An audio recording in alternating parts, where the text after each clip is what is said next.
Welcome, everyone. Thanks again for making time to connect with us. We know the day after, hopefully an extra long holiday weekend for all of us.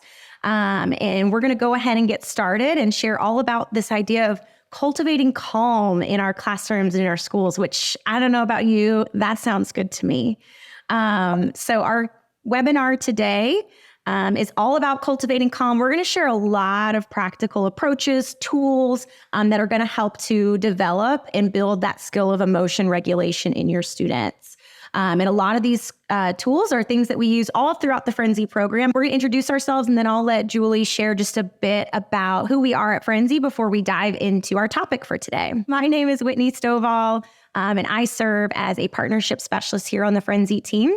I live in Chattanooga, Tennessee, and I have served as a school counselor for 10 years, served preschoolers through 8th grade during that time. And I get the opportunity to partner with schools like you and share all about Friendzy and how we can help to build positive friendships on our school campuses through the use of our program. So really excited to meet all of you today. I am Julie Emery Johnson. I am one of the National Partnership Directors here at Friendzy. I am a former classroom teacher, interventionist, administrator, and curriculum director, former superintendent of the Diocese of Birmingham in Alabama. So excited to be here with you guys today. Absolutely love Friendzy. The program is beautiful. I hope today, as we talk about cultivating calm, you'll see connections that make your life and your job easier. Just help you think about the way it can be in schools and what we can do to create a calm environment for all of us, not just our kids. Okay, so if you don't know Friendzy, or if you know Friendzy really well, I think this will resonate with you and be shaking your head, yes. But if you just come into us and just trying to get a little information, these are really the things I think that make us incredibly different. A lot of people reach out to us and they found us via the internet or word of mouth, where they're trying to find a social and emotional character development program. And we're really it. I mean, we're really the premier program that has enough programming that keeps schools engaged, that measures results and outcomes. So, that we're relationally centered. So we want to model relationships. We want to get to know you. We want to be here for you. And we want to give you all the tools in your toolbox so that your school becomes first and foremost a place where healthy friendships and relationships are formed. The mission of our nonprofit, that is Friendzy, is to grow a generation of really good friends. So very relationally centered. And then the last piece, which I think is probably the most unique piece, but I think that unified language is really unique. It's not something you see a ton in curriculum. I know that when I worked as a math specialist for several years here in Alabama, we worked a lot around unified vocabulary. Well, Friendzy has taken it to the next level, and we really dig into unified language where everybody in your building has the same catchphrase for the month with the same instructional goal, anchored in the same 2 key verses. And so whether you're in kindergarten or you're in 8th grade or pre-K and, 8th grade, you're all rising to that same expectation. And we're all really modeling that with every single person that we encounter within our school day and our school community. And it really, really changes things. I often say a rising tide lifts all boats. And I think that one of the things about the unified language is that we all really get in the same boat together. And we're all really, just shooting for that expectation. You see that 8th grader realize that first grader is watching them. And so on and so forth. And it's just beautiful. That's my spiel about what makes us unique. I love it. Do you want me to talk to the fact through this, and then they'll hear from me for a bit. Absolutely. So, the other thing, as we start to talk about those big ideas of what makes us unique, let's talk a little bit about like the nitty gritty. What are we doing? What are we trying to address instructionally? And what is going to be our constant spiral? And really in every single Friendzy lesson forever and ever, whether you adopt for, whether you're on volume 1 or you're on volume 9, you're going to continue to see these 5 core competencies spiral through the instruction without redundancy of lesson, but with that repetition of these 5 core competencies. These 5 core competencies are the basic competencies that we need for emotional development. Mm-hmm. And so as we look here, this is our lane. This is the lane Friendzy chooses to stay in because we know that kids need the tools in their toolbox to be friends and to be able to work cooperatively and to be able to communicate effectively and just to really be able to live in community. So the first one is self-awareness. And self-awareness is really being able to name your emotions. Being able to take a pause and think about how you're feeling and name those emotions. And recognize your strengths, recognize your limitations. Really just being self-aware is a huge place to start. And as we move from self-awareness, we move into self-management. And self-management is really being able to manage your emotions before they manage you. Today, as we talk about calm, we're really going to be talking heavily about these 2 competencies, self-awareness and self-management. But as you move from self-awareness and self-management, I always think about this kind of like a track and you're coming around the corner. Mm-hmm. First half is just all about you. And then you start to think about other people. And responsible decision-making really is, it's about you. You're making that decision, but you're considering the outcomes, not just for yourself, but how they could impact other people. So it's personal and social behavior and really thinking through those decisions. I always give like a really over-the-top example of a responsible decision. Because I taught 3rd grade and we had a lot of tappers. Choosing to tap that pencil because for whatever reason it calms you when you're taking that test may not be a responsible decision because it could totally throw everybody else off and derail the entire class. And so thinking about beyond yourself, I guess, is the point there. And then from there, we're going to move into social awareness. And that's really where I say often empathy is born and nurtured. Social awareness is being able to take other people's perspective, put yourself in their shoes, just to really show understanding and empathy for others. That's what happens in that social awareness competency. And that's what we're kind of the muscle we're trying to exercise and grow.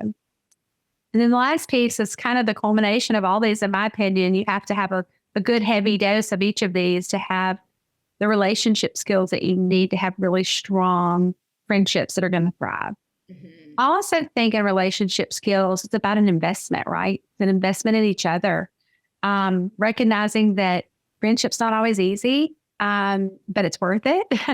And so having the skills that you need to be able to navigate conflict, to be able to communicate effectively, all of those pieces really happen there. So in everything that you see today, and as it kind of takes you through some strategies and things like that, just, I think you're going to see the echoes of these competencies, and that's intentional. I mean, that is unavoidable because the foundation of each of these lessons really started with thinking about these competencies. Thanks for setting the tone for where we're heading next. Thanks, Julie. Appreciate it. Of course. So we're now going to dive into really just what is emotional regulation. That's the hope here. We're talking about tools that we can use in our classrooms to help develop this skill within our students. So emotional regulation really is this idea. It refers to the process by which individuals influence which emotions they have, when they have them, and how they experience and express their feelings. So emotional regulation can either be automatic, like maybe it just happens automatically and we don't really have to think much about it and the response is okay. Might be controlled. Maybe we have to take a deep breath and we have to, make sure that we're making the conscious right choice. So that those responses can be conscious, unconscious, and they may have multiple effects throughout the emotion producing process. And so essentially emotion regulation really encompasses both positive and negative feelings, along with the ways of how we can strengthen them, use them, and control them. And so I like to think of emotion regulation as really having kind of 3 components, which is this idea, it might involve doing an action, so initiating an action that might be triggered by emotions. It might be inhibiting an emotion, so maybe making the choice to not do something when we experience an emotion, or it might be this idea that it's time for us to modulate or kind of make a change about the emotion as we are ready to make a response. And so ideally, this idea of kind of making the conscious choice about how we respond when we're triggered by emotions is really the best way to handle this. And so you see at the bottom kind of this 4-step process. What we're really focusing on today is helping students to and let's be real, ourselves too. These are all things that I think people of any age can benefit from, is creating this opportunity to pause. And so I think if we can kind of think about our day, especially when we're in the hustle and bustle of the school day, we face hundreds of emotion-provoking stimuli throughout the day. And they start from the second our alarm goes off. That might, evoke an emotion, or we oversleep, or we forgot to do our homework, or, whatever the case may be, we might experience hundreds before we even set foot in the school building, right? And then think about all the interactions that we're having throughout the day. And so most of these responses, these things that come up, they do require us, to make an action or make a response. And it's natural that a lot of times when we encounter, an emotional experience, we might get stuck in making a negative response, or we might even numb ourselves out to where we don't want to even acknowledge the feeling that we're having. Neither of those are really the healthy way to respond when emotions come up. And so I think it's also helpful to think about or to acknowledge that studies on emotion regulation really indicate a significant positive correlation between emotion regulation and depression management, anxiety management. And so when we're helping our students to build tools in a really easy, turnkey, but practical way, we're giving students the tools to help them better manage these things as life, continues to throw things at us as we continue to experience life. And so people who report lower levels of anxiety, lower levels of depression, actually show higher emotion regulation skills and overall higher social emotional intelligence. And so what happens when we experience emotion-provoking stimuli is really the natural reaction in our brain is to activate that amygdala, right? And we know, we've probably heard this idea of our amygdala flip, right? And that's kind of that fight or flight response. The amygdala is what triggers that. But sometimes a fight or flight response might not be the healthy, right response in that moment. It might be something that we need to stop and think. And so essentially what we're looking for this time gap.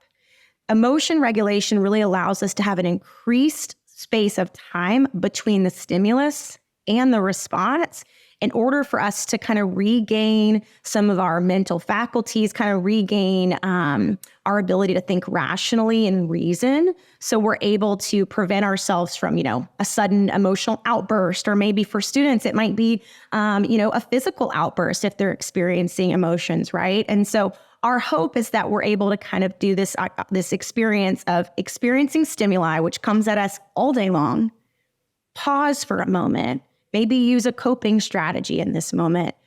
We're able to then identify, hey, how do I actually feel about this situation?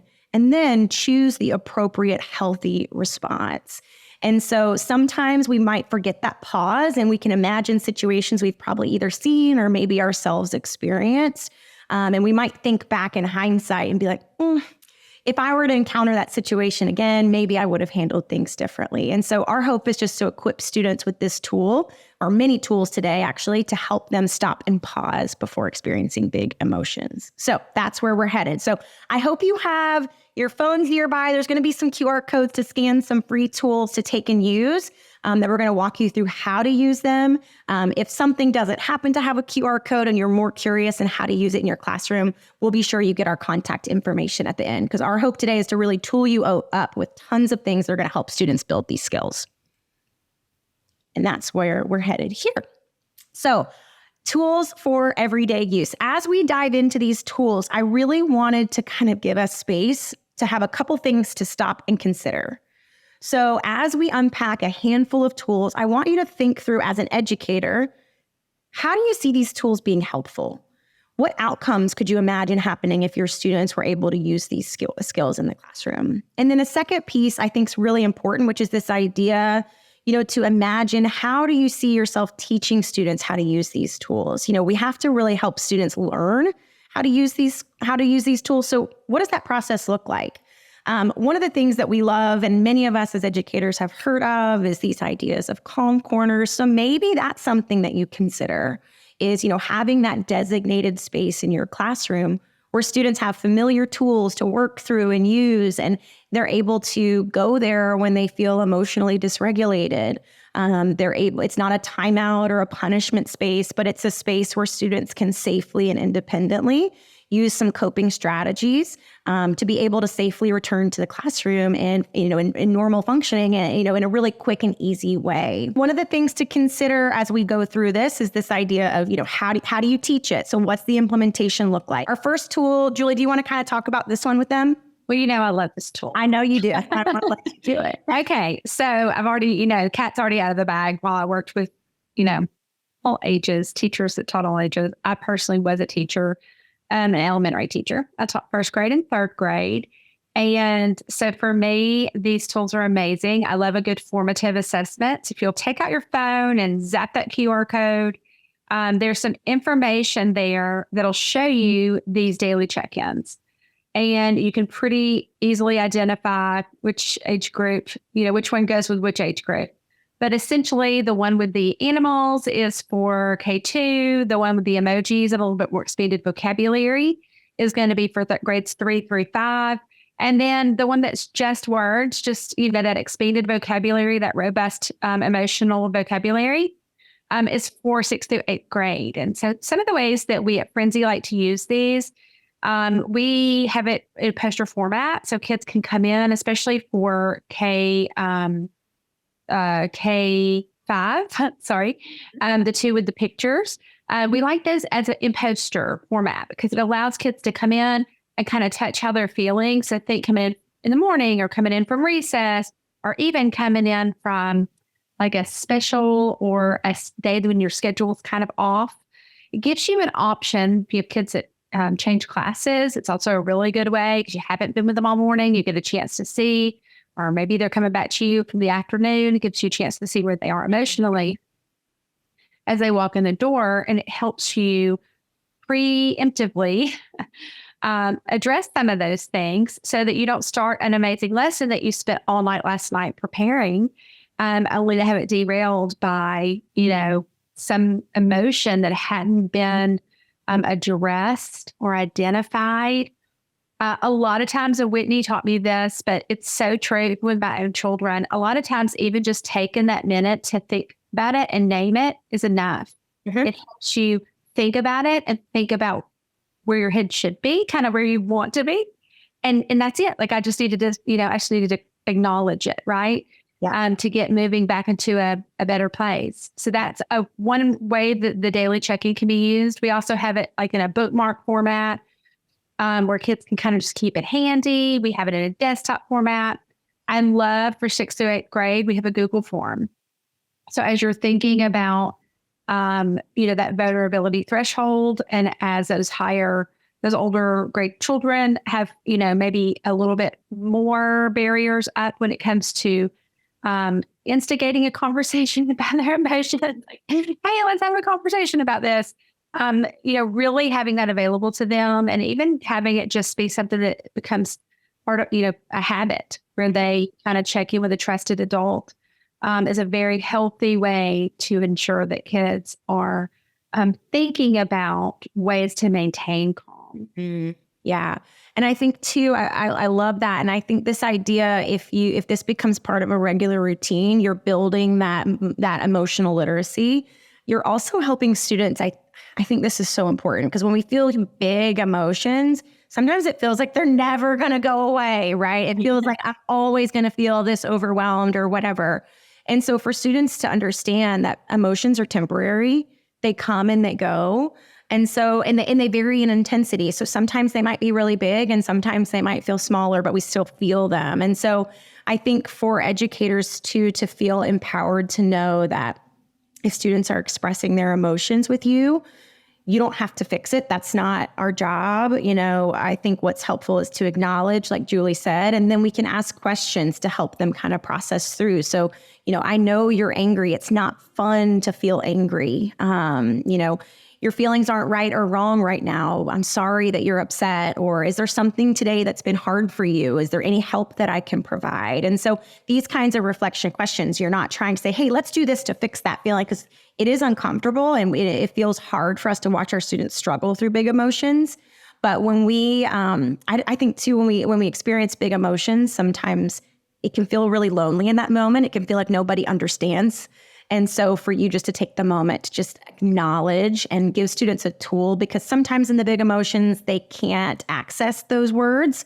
And so it can be really helpful to have a visual tool there.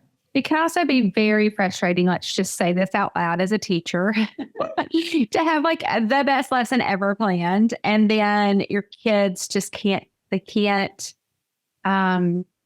get there. They can't focus. They're not fully present. And so, it's part of us being responsible instructional leaders, I think, is to just look at where our kids are and put them in situations where they're going to succeed. And so if you create a vocabulary within your classroom that allows for space for that, then, you may group differently. Mm-hmm. They provide a couple more steps or a few less steps to a multi-step direction. I don't know.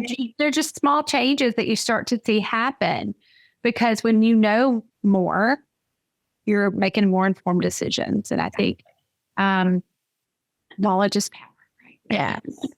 So that's our first tool. And I think on the last slide, we're going to have a QR code with additional information on this. So be sure to stay tuned if this has piqued your interest. All right. So our next tool, it kind of piggybacks off of that tool. So this is a really powerful tool to help students be their own problem solvers. So this is this idea of using weather for students to kind of identify, rate how big emotions are, how big problems are. And so it's going to help students recognize, how big is it? And then what are some ways I can improve my weather? So we talk about weather in this idea of, okay, what's the worst weather you can imagine? Most kids are going to say something like a tornado, right? Or a hurricane. And then we talk about the opposite. What's the best weather that we can have? And it's usually going to be a beautiful sunny day. But we all know that in between those two weathers is a lot of different weather. There's partly cloudy days, there's windy days, stormy days. And so in between, and we also know weather doesn't stay the same. So even if we have this big tornado that's pretty destructive and it really is it scary and intense, after that, better weather will come. And we might have to deal with the hard things that happen during that tornado, but it's going to get better. So this gives students hope, and it helps students, again, that idea of feelings come and they go, and they're not going to stay the same forever. And so when students have coping strategies like being able to identify their emotions, and then we're going to give a lot more coming up on these next slides, students can say, okay, I feel super angry right now. I had a big conflict on the playground, and I'm going to say, this feels like a 6. Like me and my best friend, we are not doing well. It is a stormy day, and I do not know how, we're going to be able to get back. They can then identify, okay, the feeling, and then also, coping strategies. Maybe that's taking a deep breath. Maybe that's taking a break. Maybe that's going to that calm space. And maybe there's, stress balls or fidget toys or doodle sheets or things that they can do to help themselves calm. And then they're able to identify, okay, oh, you know what? Now I'm feeling a little bit more regulated. I think now it might feel like a cloudy day. Maybe now I'm able to actually talk with my friend in a healthy and productive way to resolve the conflict, right? And so this tool really just helps students to process the intensity of their emotions and then identify ways to solve problems. When you scan that QR code there, should take you to a landing page. There's actually going to be a video where I walk you through explicitly how to use this tool. There should be some reflection questions where if students are identifying they're at this number or this number, you're able to kind of actually process with them. If you're at a 7, hey, how would you know things are better? If you're able to get that down a couple numbers, how would you know things have improved? So being able to just help students really be aware as they're in this space of solving their problems. So this is a really powerful tool. You can be able to print this off as like bookmarks for students to have access to, display in your rooms. I used this tool all the time with students in my counseling office. speaking of coping strategies, one of my favorites really is deep breathing. And I often would kind of joke with students when, we would say, let's practice taking a deep breath. Kind of sometimes the eye roll that we'll get met with, like, oh, that's not going to work, right? But when we actually think about the science behind taking deep breaths, it actually helps get more oxygen into our bloodstream, which opens up our capillaries, and it actually has a physical effect on our bodies to actually feel a sense of calm. I would tell students it helps send feel good messages to our brains that helps our bodies and our minds to relax. And so here's a couple examples of some Friendzified ways that we can practice deep breathing. So rainbow breathing, breathing in and out as we trace.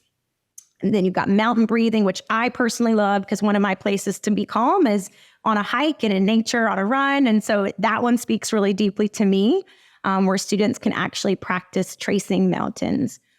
I'll tell you a strategy that I loved that I used all the time with my students, which was figure 8 breathing. There's not a graphic here because I actually liked it because students could do it anywhere, where essentially they would start in the middle of a sideways figure 8, breathe in as they traced one side, out as they traced the other, and they would just trace that figure 8. And what I loved about it was students who would experience big emotions and kind of want to have a big moment when that hard math test landed on their desk. Underneath their desk, they could figure 8 breathe, just on their leg, and no one sees what's going on, but they're just tracing and breathing. And then they're much better able to attend to that test after they take that moment. Our breath really is our superpower. We have it everywhere that we go. And when we experience big emotions, sometimes it wants to live in our chest, and we want to help get it back down to our bellies. For my littlest friends, I loved for them to lay flat on the ground. Maybe you get a stuffed animal friend and you lay it on their belly. And as they breathe, they want to see that stuffed animal rise and fall. And that's going to be a visual for them to know that they're actually getting it to their bellies. And so I know, sometimes we got to get on to the next thing, but it's so helpful for us to breathe and take this time to just help ourselves actually calm our minds. So again, we're able to practice that skill of emotion regulation. One of my favorites is coming up, and it's the whole class breathing. So we'll get there in a minute. Yes. Calming connection. Yeah. So this is a great way when we experience big emotions. Oftentimes our bodies might know it before our brains are able to connect to it. So you see our little friend down there on the right. This is just kind of like a graphic you could display in your room where we're able to kind of identify, okay, am I having a rapid heartbeat? Is that something that I'm feeling right now? What does that mean? Am I feeling sweaty palms? I would often have students when big emotions would come up, tummy aches would happen, right? And so we can do this countdown to calm by counting our breaths so we can take those deep breaths. A is doing something active. So when we feel stressed or have big emotions, one great thing we can do is release that nervous energy from our bodies. So it might be, doing a wall push-up or doing jumping jacks. Sounds silly, but it helps. Going on a walk, or even this idea, I would do work with little kids, and we would do progressive muscle relaxation activities where we would do something called spaghetti brain, where we would tense up our bodies super tight, and then we would shake it all out. I would do it for you standing up, but it would be embarrassing. But you would essentially just tense, and shake. And we would acknowledge that difference between a tense body and a relaxed body. We would sometimes even compare uncooked noodles and cooked noodles and kind of the difference there. And so doing something active to release energy is really helpful. L is obviously listen and pray. And so as our faith-based schools, we have the beauty of being able to pray and present our problems to God. And so that's a beautiful thing that we can do. And then obviously, lastly, is just taking time for a break. So this is just a great thing to kind of call attention to. All right, few more. So again, we're wanting to call attention to the present moment. This idea of counting down to calm that you see here is this idea of paying attention to our senses. So when we experience, I don't know about you all, but as a school counselor, I was seeing such an increase in anxiety and worry in my students. It was showing up in younger ages than I had seen, over the course of my decade as a school counselor. And anxiety and worry, we know, is typically focused on either worrying about what's happened in the past and kind of ruminating there, or we're worried about what's to come. But what we can control is right now. And so when we 5, 4, 3, 2, 1 pay attention to our senses, that brings us back to right now. And so we can look around the room, name 5 things we see. We can, list 4 things that we feel, 3 things that we can hear, 2 things we can smell, and 1 thing that we can taste. And when we do that, we're able to bring ourselves back to this very present moment. So we've showed a lot of different tools. What I love about the Chatterbox on the right is this can be a super fun activity. You obviously don't need this graphic. You can make them with your own sheets. You can Google how to make a little Chatterbox. I love to give students the idea of making this, and then on the little flaps, they can identify coping skills that they like. Maybe it's deep breaths. Maybe it's spaghetti body. Whatever the things are that they like, they can put on this little Chatterbox, and they can use that, because sometimes in big emotions, we might not be able to access the coping skills as quickly and effectively as we want. So having this as that place where choices can show up can be a really helpful tool. And kids love these things. This is also another way that you can do grounding, and this is just connecting it to gratitude. So again, calling attention to our senses. And the thing about gratitude is that when you read research on gratitude and negative emotions cannot coexist at the same moment, which is pretty powerful when you think about it. And so I encourage all of us, myself included, to practice gratitude in times of big emotions, because it's really going to help us bring us back to what we have rather than what we lack, which typically is a really powerful coping strategy. All right, so we've got one final tool to share with you, which is just this idea of coloring and doodling. What you see here is examples of doodle sheets from our Friendzy units. So these are different catchphrases that students have doodle sheets every month. And coloring and doodling is actually a really powerful exercise. I feel like adult coloring books became such a thing, many years ago, and our students love these. And when you actually look at the research behind doodling, the activity of that brain relaxation that takes place when students are doing this really actually lowers the activity level in the amygdala, which we go back to the idea we talked about at the beginning, that when emotional stimuli present itself, the first reaction in our brain is to activate our amygdala, which is that fight, flight, trigger response.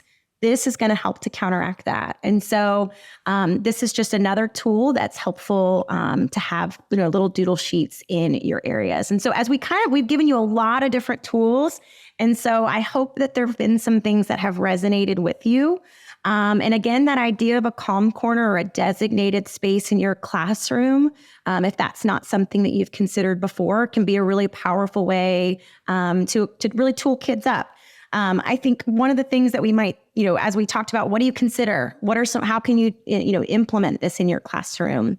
Is really the idea of actually purposely teaching your students how to use these. So in a moment where students are emotionally regulated, you're able to kind of walk them through, hey, here's how you use the calming connection. Here's how you use a doodle sheet. Here's how you use, the countdown to calm. And so students know, hey, if I'm experiencing a big emotion, maybe I need to step over here, take 3 to 5 minutes to emotionally regulate myself. And then I'm able to come back and better able to manage math class. And so it's a really powerful way to really tool kids up and help them be their best self.